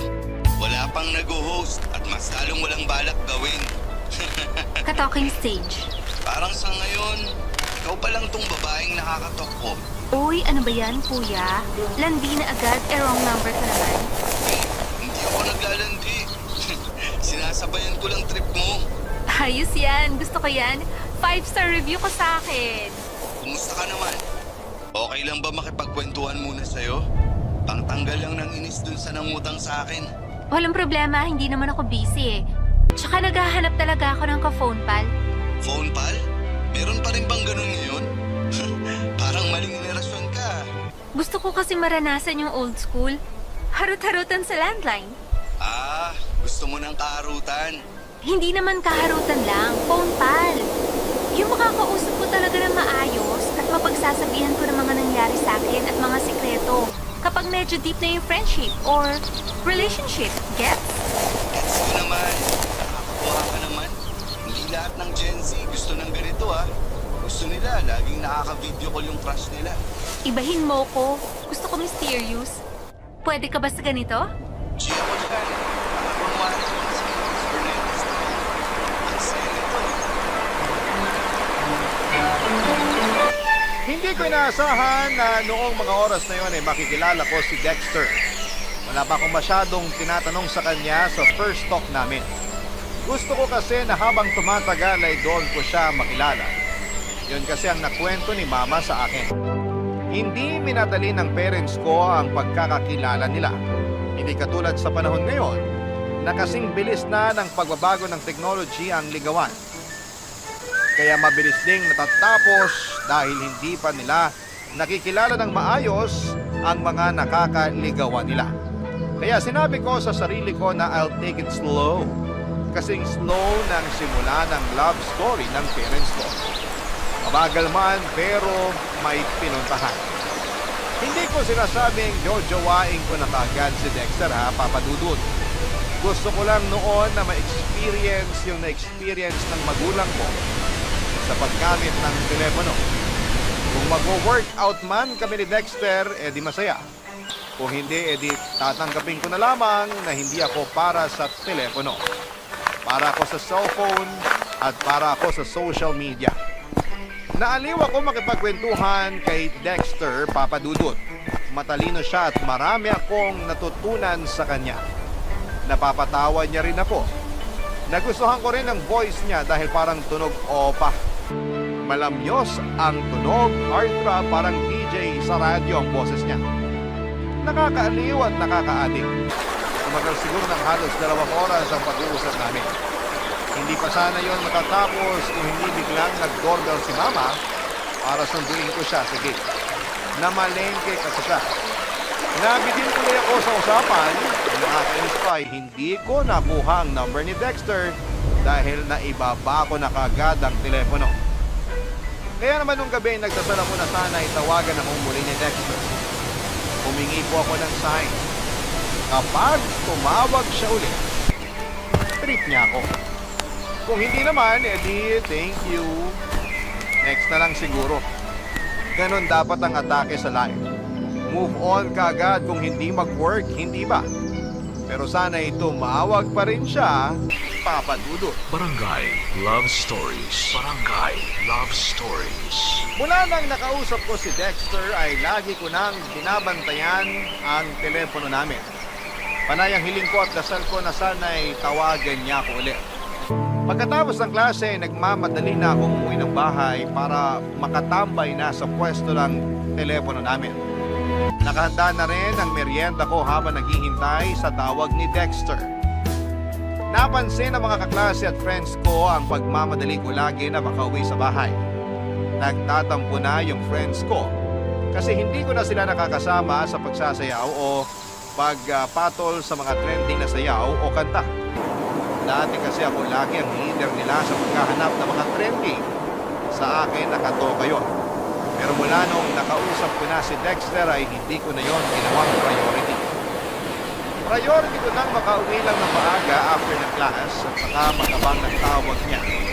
Nakakainis na kasi hindi pa rin niya ako tinatawagan. Feeling ko noon napilitan lamang siyang makipag-usap sa akin para hindi naman nakakahiya na inabala niya ako dahil maling number ang tinawagan niya. Pero halos 2 oras kasi kaming nagkwentuhan. So feeling ko ay may something sa amin. Feeling ko ay interested siya sa akin, Papa Dudut. Kung sana lang ay nakuha ko ang number niya bago natapos ang tawag namin. Nainis tuloy ako sa sarili ko pero hindi ako nawala ng pag-asa. Nagabang pa rin ako at minsan ay nagdasal ako na sana kahit na wrong number ulit siya at matawagan ulit ang telepono namin. Ganon ko kagustong makausap muli si Dexter. Ewan ko ba? May full talaga akong nafe-feel noong nagkausap kami. Feeling ko ay soulmates kaming dalawa. Napansin na rin ni Mama na lagi ako nakatambay sa telepono. Lalo na't bihira na rin akong tumutulong sa mga gawaing bahay kasi nga ay mas gusto kong nakatitig lamang sa telephone namin, Papa Dudut.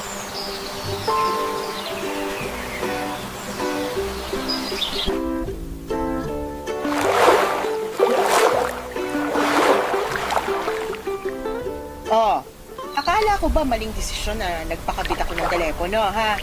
O yun, hindi ka na makaalis-alis sa tabi ng telepono. Kulang na lang, itabi mo na rin hanggang pagtulog. Pwede po bang i-transfer ko sa room ko, Ma? Aba, hindi! Ako nagpakabit niyan at mas kailangan ko yan kesa sa'yo. Sino bang inaabangan mo tumawag sa'yo? Mga kaibigan mo? Hindi po. Wala namang telepono mo mga yun. Eh, sino nga? Papagalitan mo ko eh. Kahit hindi mo sabihin, pagagalitan pa rin kita kasi hindi ka na halos tumutulong sa mga gawaing bahay. Ewan ko, Missy, pero kapag naapektuhan ng grades mo dahil dyan, sa kakadikit mo sa telepono natin, malalagot ka talaga sa papa mo. Si Mama naman, kontrabida sa love life ko. May love life ka na? Boyfriend? Ano pangalan? Taga saan? Sino mga magulang niya? Ilan ang alaga nilang aso? May pusa? Anong kulay? Ang dami na agad tanong. Ano to, Senate hearing? Sabihin mo sa akin para makilatis ko. Wala ka ba makikilatis? Once pa lang naman kami nag-usap. Sa telepono? Hindi, sa rice cooker. Missy! Huwag mo kong isusumbong kay Papa, ha? Sa atin lang muna to. Baka ma-jinx eh. Alam mo naman si Papa, ang galing mang evil eye.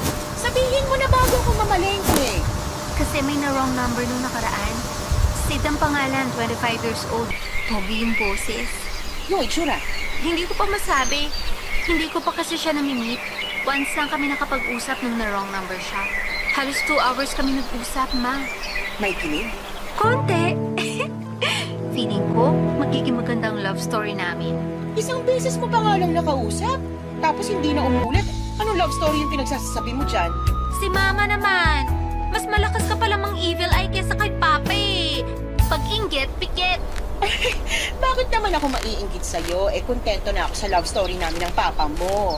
At least sa akin, araw-araw tumatawag na ng papa mo. Eh, ikaw? Eh ngayon, araw-araw pa rin ba? Malamang busy na siya. Oh, hindi na consistent si Papa sa'yo, hindi ka na love. Pwede kitang isumbong sa papa mo kapag tumawag siya mamaya. Humanda ka. Joke lang, Ma.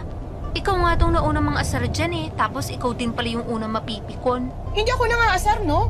Sinasabi ko lang yung totoo. Hindi pa love story yan kung isang beses mo palang nakausap tapos wala nang follow-up. Gets? Panira ka talaga minsan ng pag-asa, no? Sige ka, kapag tumanda akong dalaga, forever kitang sisisihin. Ma, siya na nga kayang tumatawag? Anong sasabihin ko? Sabihin mo, hello. Ang helpful ah. Tatanong ko ba sa kanya kung anong paborito niyang gulay? Ilan sila magkakapatid? Sino ang favorite niyang kapatid? Sino yung kapatid na ipapakain sa Shark para makasurvive? Alam ko na. Itatanong ko kung anong motto niya sa buhay and why. Sagutin mo na. Natutuliro na ako sa pagre-ring at boses mo eh. Hello, good afternoon. This is Missy. Wow, very demure. Very mindful. Very cutesy. Ay, sorry po. Wrong number po. Bye. Wrong number na naman. Nagtatanong kung nagbebenta raw ba tayo ng kambing and how much. Ano na?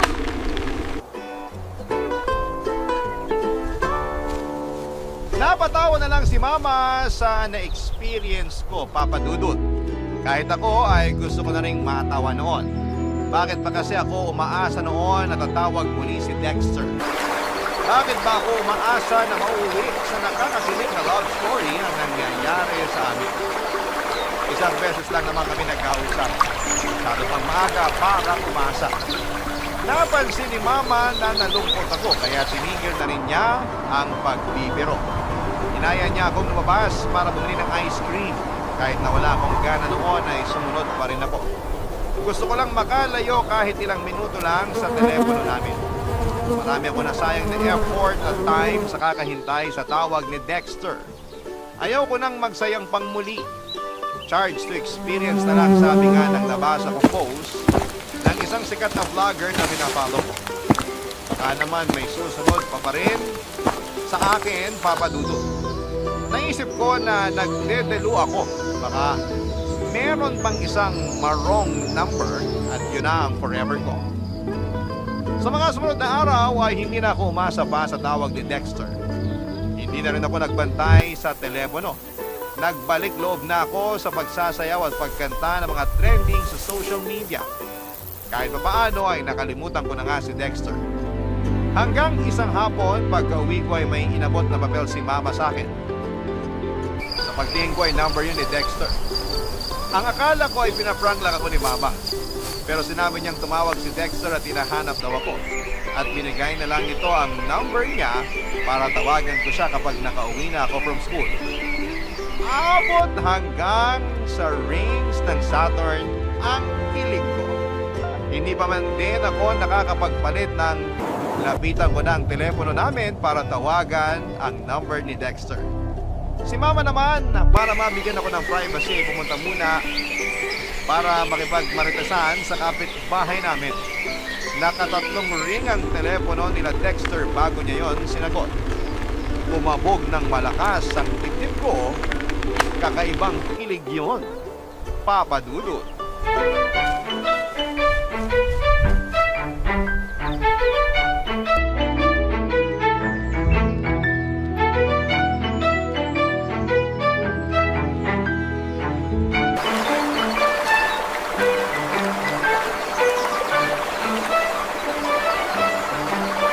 Kala ko hindi ka nagtatawag. Parang mo ang tawag ko ah. Hindi ah. Okay lang. Sinumbong ka na ng mama mo sa akin. Akala raw niya, hindi na ako tatawag sa'yo. Inaabangan mo talaga ang tawag ko. Bakit ikaw? Hindi mo inaabangan na makausap ulit ako? Ibibigay ko ba ang telephone number ko kung hindi? Ilang linggo mo kaya akong ginost, no? Nakitawag lang kasi ako dati sa tindahan. Oh, bakit ka tumili? Alam mo ba, si mama ko nakikitawag lang din sa telepono ng tindahan dati para na makausap si Papa. Sabi niya, 5 pesos per 3 minutes ang bayaran. Ang galing naman. Parang nauulit ang kwento nila sa atin. Kaya nga eh. Pero huwag kang mag-alala. Hindi na ako makikitawag sa tindahan para makausap ka. So, hindi mo na ako tatawagan? Ayoko magtampo pero gusto kong i-validate tong feelings ko. Hindi mo muna ako pinatapos. Ang ibig kong sabihin, hindi ko na kailangang makitawag pa sa tindahan. Kasi nagpakabit na ako ng telepono para makausap ka. Unlimited. Hindi per 3 minutes lang. Ginawa mo yon for me? Modern day Prince Charming ka talaga. Pero pasensya ka na talaga ha. Kung napaghintay kita ng 1 linggo. Nagkaroon kasi ng problema dun sa nagkabit ng linya ko. Ang hassle. Hayaan mo na. Ang importante, nakakapag-usap na tayo. Tatawagan mo ulit ako, ha? Oo naman. Sabihin mo na kung anong oras kita pwedeng tawagan. Ako na ang mag-a-adjust. Lagi lang naman ako rito sa bahay. Work from home kasi ako. Marami akong time for you. Gusto ko yan. Love language ko kasi ang quality time. Pero matanong ko lang. Okay lang ba sa'yo na sa telepono lang tayo nakakapag-usap? Ayaw mo bang magkita muna tayo? O kaya mag-usap sa cellphone or Facebook man lang? Ayoko. Gusto ko nga nitong usapan natin sa phone eh. Tunog mysterious. Ayaw mo ba? Hindi naman. Iniisip lang kita. Mas bata ka kasi sa akin ng 5 years. Feeling ko, mas gusto mo yung ligawan sa Facebook tulad ng iba. Liligawan mo ko? Pwede ba? Oo naman. Nagtatanong ka pa? Para saan pa ang ilang linggo na paghihintay ko sa'yo kung babasta rin din pala kita? Para naman akong crazy nun. Hindi ko alam pero kinilig ako bigla. Ganito pala yun.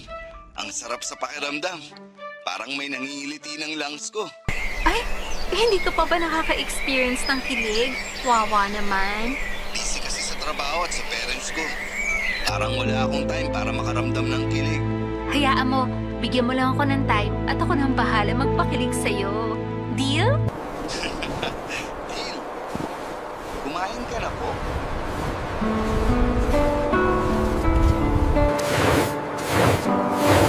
Ang simpleng linyang kumain ka na po. Pero iba ang atake at kilig noon sa akin. Gets ko na tuloy yung mga memes sa Facebook na laging ginagamitan ng linyang ito, Papa Dudut. Effective pala siya. First time na may nagtanong sa akin ng, kumain ka na ba? Maliban kay Mama. Kahit friends ko ay walang pakialam kahit mangisay pa ako sa gutom. Pero si Dexter ay naramdaman ko ang sincerity nung tinanong niya kung kumain na ba ako. Dagdag 12 points, siya ron, Papa Dudut. At mas lalo lang nadagdagan ng points niya sa akin nung kinantahan niya ako habang magkausap kami sa telepono. Pinipigilan ko lang na tumili dahil baka isipin niya patay na patay ako sa kanya, which is true naman. Pero it's too early na ipakita yon sa kanya, hindi ba? Kunwari, dalagang Pilipina ako ng 80s. Ang exciting talaga, Papa Dudut. Hindi muna pala ako nagkwento kay Mama tungkol kay Dexter. Gusto ko munang solohin ang nafe-feel kong saya. Araw-araw kami nagkakausap sa phone ni Dexter at nagbalik na naman ako sa pagmamadaling makauwi ng bahay. Nakalimutan ko na naman na ako nga pala ang leader ng mga kaibigan ko sa pagpatol sa mga trending sa social media. Mas inuna ko talaga ang love life ko kesa sa kanila na normal naman sa panahon ngayon. Kahit naman friends ko, nakakalimutan nila ako kapag may mga boyfriend na sila. Saka lang sila bumabalik sa akin kapag break na sila. So bakit hindi ako gumanti? Lalo kung magiging happy naman ako sa pagganti, hindi ba? Ang saya talaga na ma-in love, Papa Dudut. Lalo na kung mutual kayo ng nararamdaman. Hay pag-ibig, bakit ngayon ka lang dumating? Tadhana, bakit late mo rin pinarating si Dexter sa akin? Barangay Love Stories. Barangay Love Stories. Umabot na kami ng 3 buwang magkausap ni Dexter, Papa Dudut. At aaminin kong na-fall na ako sa kanya. Alam kong ganun din siya sa akin. Lagi niyang pinaparamdam sa akin na gusto niya ako. Pero hindi ko pa siya sinasagot at gusto kong mas makilala pa siya. Yung hindi ko pagsisisihan sa huli.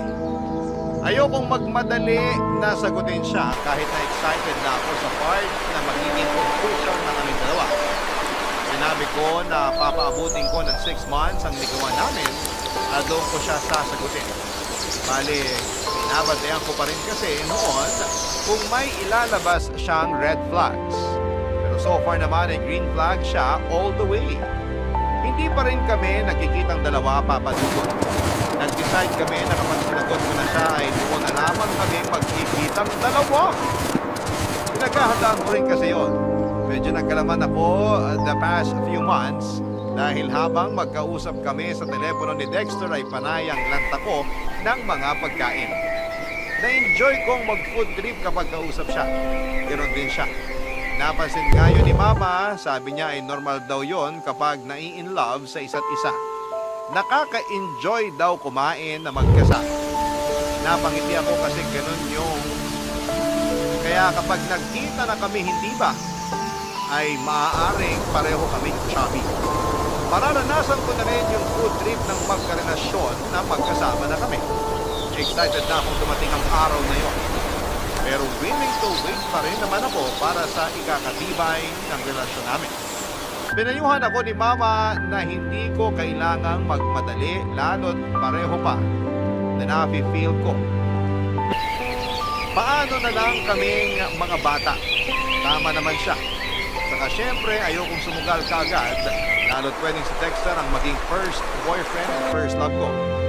I want to make it special, Papa Dudut. Yun ang pinangako ko sa sarili.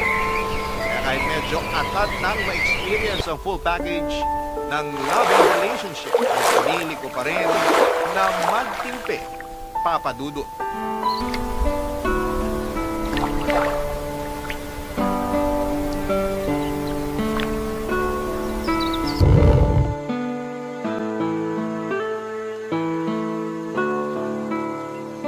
Kala ko, hindi mo nasasagutin ang telepono niyo. Sorry ha, hindi ko alam na umalis pala si mama ng bahay. Wala tuloy sumagot sa tawag mo nung wala ako. Nasaan ka ba nun? Nag-alala ako.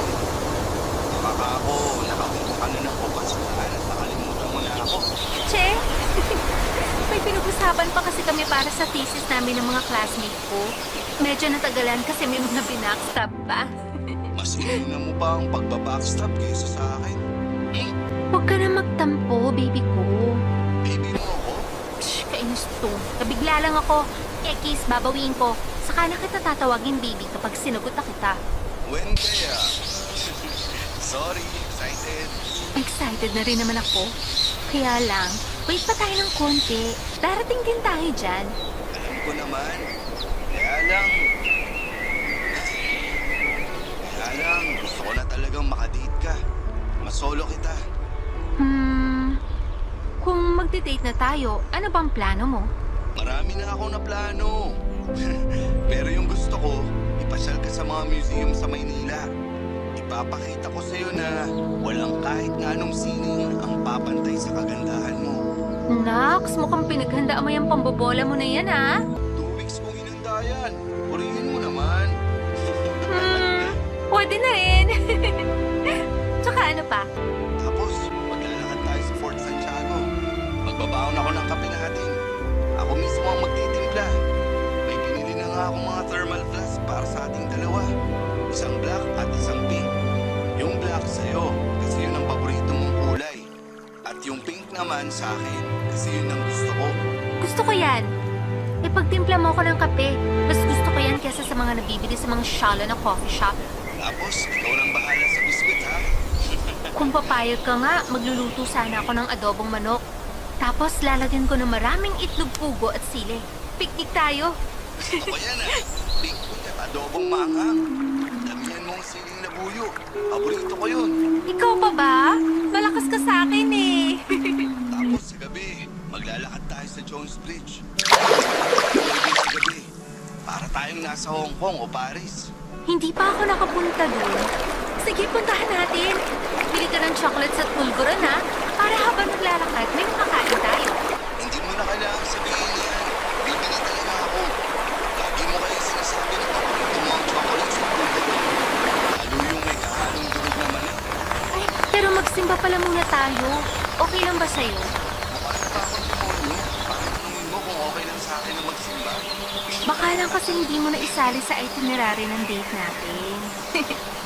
Gusto ko, hanapin mo ang pinakalumang simbahan sa Manila. Doon tayo magsimba. Marami na kasing dininig ng mga hiling at dasal ang mga lumang simbahan. Sabi yun ni Mama sa akin, dasal daw ng ilang dekada ang nagpapatibay ng mga lumang simbahan. Sakto! Dadalhin kita sa San Agustin Church. Yun ang pinakalumang simbahan doon.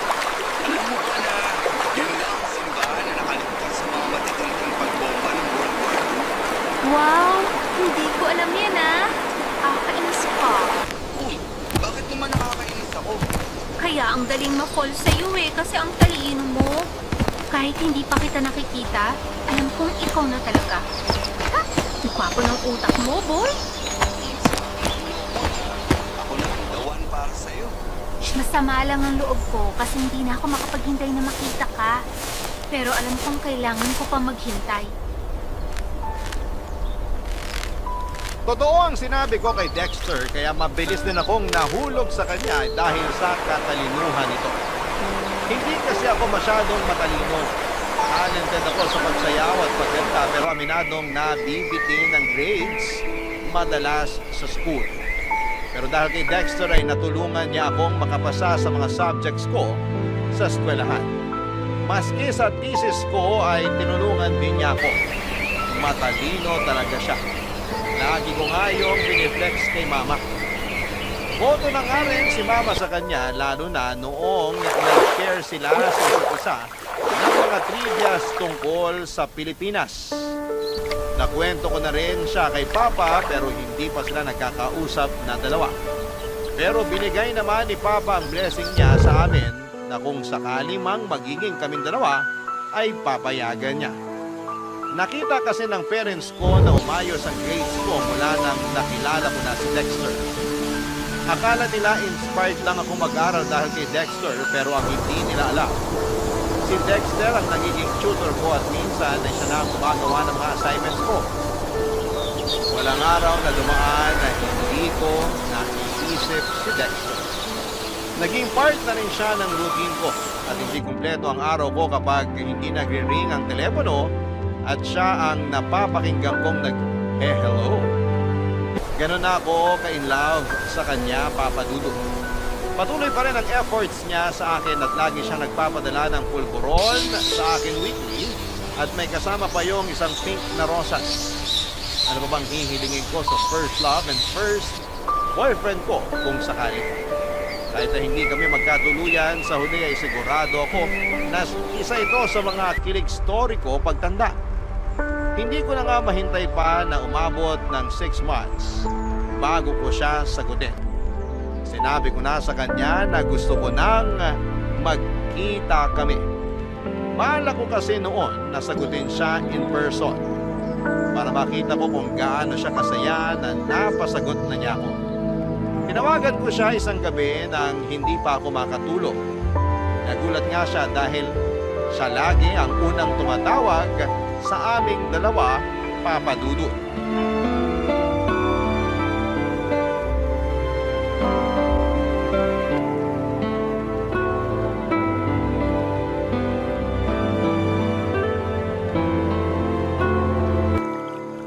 Nagulat ako.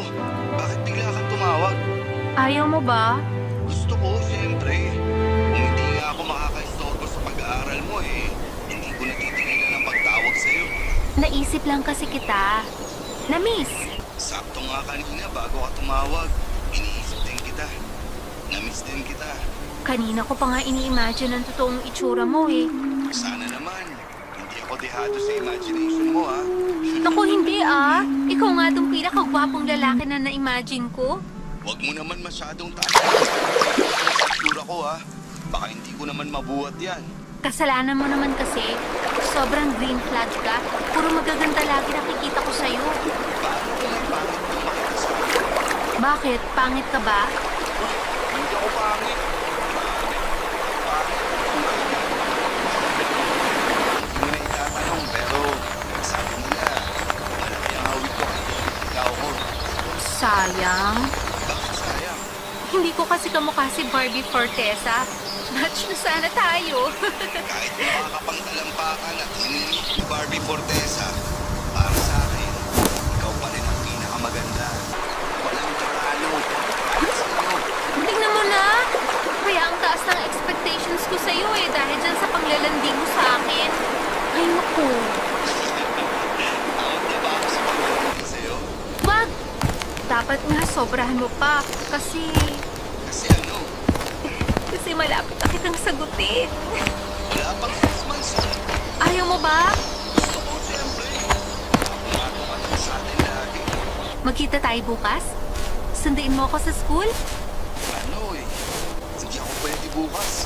Sasamahan ko magpa-check up tatay ko. Sa Friday kaya? Sakto, wala na akong pasok kinabukasan. G? Hindi rin ako pwede ng Friday. Check up naman ni nanay. Bakit kaya hindi mo nalang pagsabayin ng check-up ng nanay at tatay mo sa loob lang ng isang araw? Para hindi ka na rin mapagod. Baka sila ng doktor. Medyo magalayo yung mga clinic. Sa weekend? Di ba day off mo sa work pag weekend? Wala rin akong pasok. Rest day ko yon kasi hindi mo na namin aasikasuhin yung thesis namin. Ano na, G? Teka. Tatanong ko kay nanay kung wala silang lakad. Bakit kailangan mo pang tanungin? Para ano? Magtatanong lang ako. Ewan, gusto ko lang magtanong. Kung pagaganahin ko ang toyo ko ngayon, iisipin ko na ayaw mo akong makita. Hindi naman sa ganun. Pero mukhang alanganin din ako nitong weekend.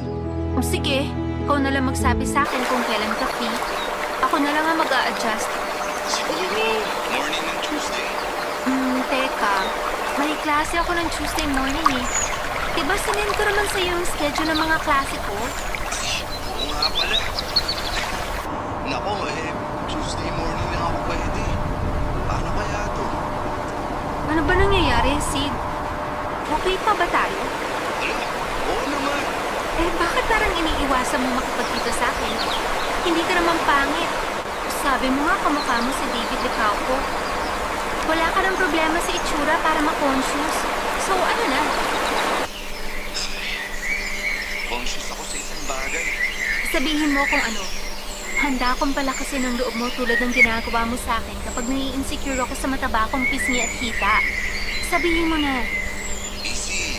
Huwag mong sabihin sa akin, may asawa ka na. Uy, wala. Sabihin mo na. Matagal ko nang gustong sabihin sa'yo to. Pero natakot ako, baka hindi mo ako matanggap. Kaya kitang tanggapin.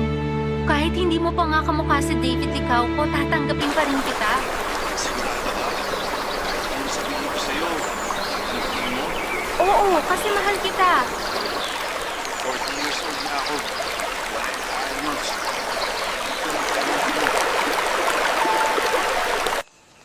Hindi ako kaagad nakaimik sa inamin ni Dexter Papadudut. 40 years old na siya. 40. Parang 20 pesos na pinagdikit sa wallet. Kaedad niya mga magulang ko, napansin ni Dexter ang pananahimik ko noon. Mahina siyang nag-sorry at sinabi sa akin na akala niya nung unang beses na nakausap ko siya ay hindi na masusundan yon.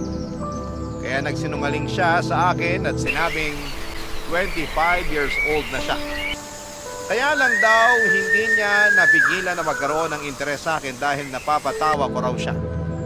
Hindi ko alam kung paano tatanggapin ang pinalita niya sa akin, Papadudut. Napadiin nga ang hawak ko sa handle ng telepono. Hanggang sa sinabi ni Dexter na tatawag niya lamang siya ulit kapag nawala na yung pagkasyako. Nauna nang nag-bye-bye si Dexter sa telepono, Papadudut. Pero ako'y hawak ko pa rin ang handle ng telepono kahit narinig ko na ang pagkaputol ng linya. Hindi ko pa nasasabi kay Mama ang tungkol sa mga nalaman ko kay Dexter Papadudut. Alam ko magagalit si Mama at baka ipaputol niya ang telepono para hindi kami makapag-usap muli ni Dexter. Panay na rin ang iwas kong makausap si Dexter habang nag-iisip ako kung ano ang gagawin. Nagpapalate ako ng uwi para hindi ko maabutan ang tawag niya at masaktuhan si Mama na makausap niya. Naguguluhan talaga ako at nalilito. Gusto kong bawiin ang pagmamahal ko para kay Dexter dahil sa mga nalaman ko, pero hindi ko po kaya. Kahit kasi ganon ang mga nalaman ko ay alam kong may feelings pa rin ako para sa kanya. Hindi ko alam ang gagawin ko, mga kabarangay. Sana'y matulungan po ako ng mga listeners ninyo para makapag-decide. Issue sa akin ang age gap namin na 20 years. Ang awkward para sa akin dahil kaedad niya ang parents ko, pero mahal ko na siya. At siya na talaga ang gusto kong maging karelasyon. Hihintayin ko po ang advice ninyo, mga kabarangay. Maraming salamat po. Ang inyong kapuso at kabarangay forever, Missy.